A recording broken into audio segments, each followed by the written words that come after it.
Hi everyone, I'm Renee Hiatt of American Quilter Society. We're here at Quilt Week Daytona, and we have a fabulous display from our local chapter. It's the Quilting Guild of the Villages, and Yvonne is with us to talk to us about how they put this challenge together. Thank you, Michelle. Our challenge was, we have 28 chapters in the Quilting Guild of the Villages, and we have 1,200 plus members. So every year we like to do an exhibit here at Daytona, and I had to come up with a challenge for our chapters. So we came up with the theme of Sunshine and Lollipops, and then I had a little bit of diabolicalness about myself, and I gave each chapter the same 8 fat quarters of the ugliest fabric that I could find. So their challenge was to make something beautiful out of these 8 ugly fat quarters. So I'm going to show you these fabrics. They don't go together at all, but let me put my glove on, because this is the Fenny Socialites chapter, and they actually created a legend on the back of their quilt showing all 8 fabrics and then where they are located on the front of the quilt. So each chapter had to have recognizable amounts of the ugly fabric in the front of the quilt. The quilt had to be 40 by 60 or 60 by 40, depending on the orientation. It didn't have to be literally Sunshine and Lollipops, but we wanted whimsy with the quilts.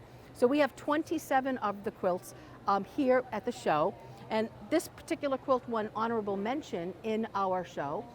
Excellent. So how do you go about, I know you have 28 or 27 with us, and you have 28 chapters. So how do you go about selecting which ones are going to come? Well, the chapters made the selection within the chapter. So everything had to be done, only members of that chapter could work on the quilt. And then they had multiple ones, and of course they picked the one that they wanted to enter into the contest. So we only wanted a total of 28 in the contest. Excellent, excellent. And then you do this every year? You pick a different challenge? I try to come up with a challenge because I don't want to miss an opportunity of having an exhibit here. We're literally 87 miles away, but we love coming to Quilt Week in Daytona, and it's even better that we can display our work. So thank you to Michelle and thank you to Bonnie Browning for inviting us for, I think, the last 5 or 6 years. So thank you very much. So I have to come up with a challenge every year. Sometimes we just have a theme challenge within our showcase of quilts that happens in January every other year. So those small quilts will come to the exhibit.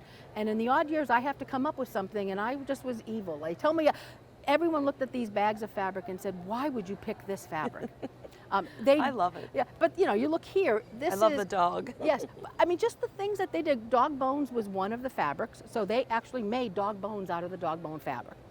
And I mean, the lollipops, just the creativity is and all just different amazing. Techniques as well. Yes, I mean, the prairie points here are, it's just fantastic. So it gives it a nice 3D 3D effect. butterfly. Yes, yes. Very, very cute. Very cute. Now, will you, we have a guild challenge in Grand Rapids. Will your guild enter these? We're going to enter the top 8, so these 4 right here, and then the 4 on the other side. Those 8 will be submitted to compete in Grand Rapids, and I'm hoping that we're in, and I will travel to Grand Rapids to visit them. We actually have a couple of members from the Mamie's chapter, and they actually live in Grand Rapids, so they're snowbirds, and they're the ones that told me about it, and then, of course, Bonnie told me that I need to enter these. So. Always, yes. Well, we appreciate it, and we love having your exhibit here at AQS Quilt Week Daytona. Thank and we you. hope to see you at an upcoming Quilt Week soon.